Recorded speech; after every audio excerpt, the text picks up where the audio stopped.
In the name of Allah, the most merciful and the most kind, I greet you all with the greeting of Islam. Assalamu alaikum wa rahmatullahi wa barakatuh. May the peace and blessing of Allah be upon you. The topic I'm asked to talk about is how have I personally adopted with COVID-19 and the things that, of course, we as humans do in our everyday life. I appreciate the fact, of course, that we are all humans, no matter which religion or which faith do we follow, or maybe no faith. We are all humans, and we have one thing, of course, in common, that is that the life that we have is, of course, fragile. We have our weaknesses. For me as Muslim, of course, I will put in front of me my faith, and I'll ask my creator as to how should I respond. But before that, like I said, we are all humans. Our response is, equally the same, and we shed all these different emotions and feelings and so many other things that we all have in common. And that's the beauty of this life, and that's what makes us forced in a way and compelled to get together and help and support each other and be out there for each other. And because we feel that no matter what religion, what color, what culture, what language, what food people eat, which region they come from, they feel the same pain that anyone else feels. And so that is a real point that we need to begin with, and that is the blessing of God that we have. So the feeling that we have is shared. The need that we have is also, must be reciprocated, and we need to, of course, be there for each other. But personally speaking, my faith has been a great deal of support for me. I've always turned to God, Allah, and of course, we Muslims pray 5 times a day, and I read Quran, the final book of Allah to me, where He says that I will certainly test you with various things in your life, by taking away your loved ones, by taking away your wealth, the fruits, your children, giving you pain, all these different things. But He says that good news is for those who are patient.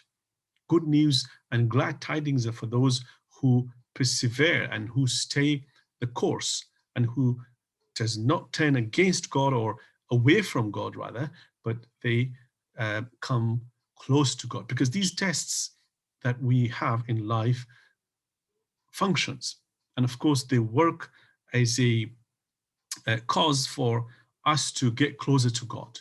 And so this is what I feel like. And so at times, of course, we felt down, and at times we felt, really good.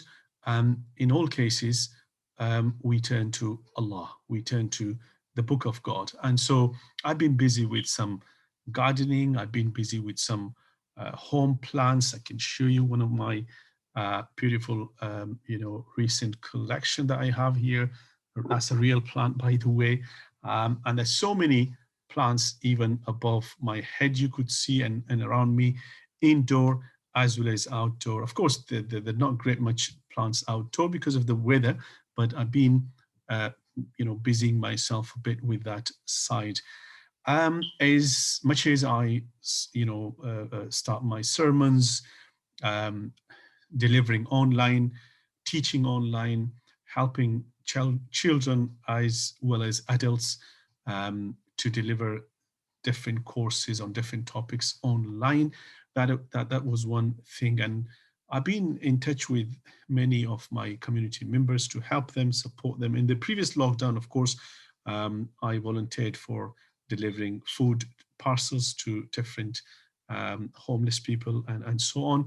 But of course, as I see my own community, my own family, kids at home, not going to school, busying myself, taking this great opportunity to be with them, and to just say that, um, reassuring them that everything is going to be. But of course, humans adapt to these difficult and tough circumstances. So we're pretty much connected with the community, with the members of the community, wanting to make sure if anybody needs support, we give them a call, whether they are Muslims or any other faith. We have some neighbors who are elderly. I really keep an eye on them, because what I believe is that if you give God anything, He will put blessing in it.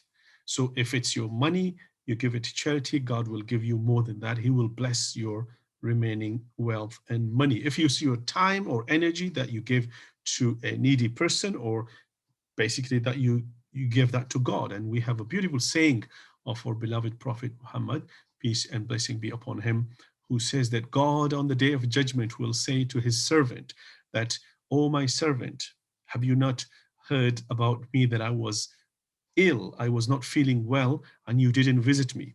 Have you not heard about me that I was naked, I didn't have clothes, and you didn't dress me?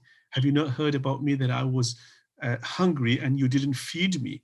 And so the servant, out of awe, would respond to God saying, "Oh, my Lord, how is it possible that you were ill, or you were naked, or you were, hungry? You are Rabbul Alameen. You are the Lord of the universes. You are the Lord of the worlds. And so how is it possible?" He said, "Did you not hear about so and so servant of mine, so and so slave of mine that was ill? If you could have visited him, you would have found me next to him or her. Did you not hear about so and so of my servant who was hungry? If you would have fed him, you would have certainly found me beside him or her. Have you not heard about my this servant who was in this need? If you would have fulfilled his need, you would have really found me next to him." And this is what the Prophet Muhammad, peace be upon him, gives us a lesson. And this is what is a practical, lessons for me, myself, and my wife, who took to, of course, online teaching and helping the children of our community, people, to teach them, of course, the Book of God, Quran, and many other helps that we could provide to others. So I hope everyone else out there would have been in the similar situation to adapt to these changes. Okay, going for shopping, of course, we are not doing it the normal way. I've recorded a few messages for different organizations to support them in the lockdown, in taking, precautions, staying away from the places and not getting together, social distancing, everything else. Plus vaccines. Some people still question the safety of them or permissibility in Islam.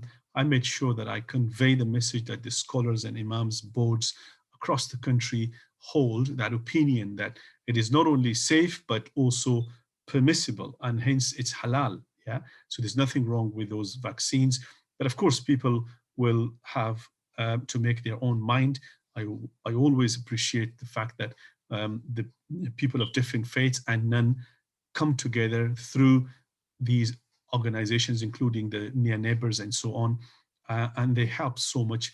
And this is a vital support that we could provide to stand with each other, and we shall see the back of it, and we shall see this also, pass.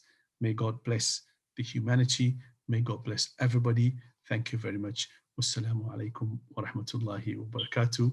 Peace and blessing be upon all of you. Thank you. Bye.